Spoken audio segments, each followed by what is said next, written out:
There's been a series of talks between Seoul and Washington on sharing defense costs as the existing agreement expires this year.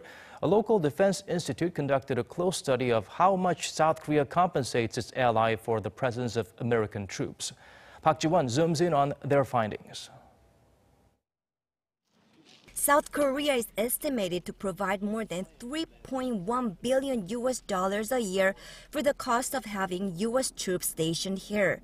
This figure was calculated by the Korea Institute for Defense Analyses, and the lead author of the study announced the result at a seminar held Thursday afternoon at the National Assembly. Research fellow Yu Jun-hyung explained that back in 2015, the South Korean government provided some $2.25 billion worth of direct financial support, including military supplies and maintenance expenditures. There was also indirect support that year, such as tax exemptions and reductions of utility bills amounting to nearly $900 million, and including over $1.8 billion worth of temporary support for costs related to the relocation of a central U.S. military base.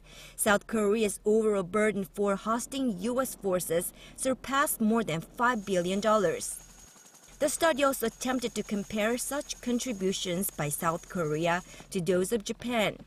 The study estimates that in 2015, Japan provided some $6.3 billion worth of support for U.S. forces stationed there, but there were far more American troops in Japan, some 62,000, more than 2.2 times higher than the roughly 28,000 in South Korea.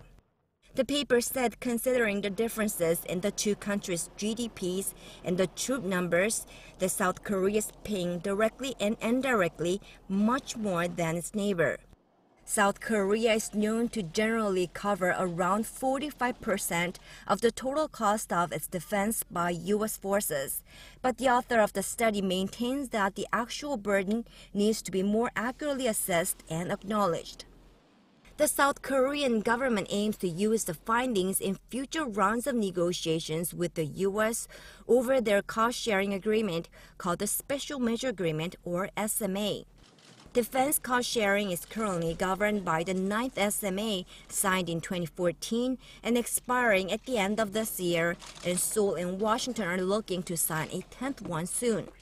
So far this year, they've held 3 rounds of negotiations on the matter in Hawaii, Jeju Island, and Washington, D.C., with a 4th round to take place in Seoul at the end of June. Park Ji-won, Arirang News.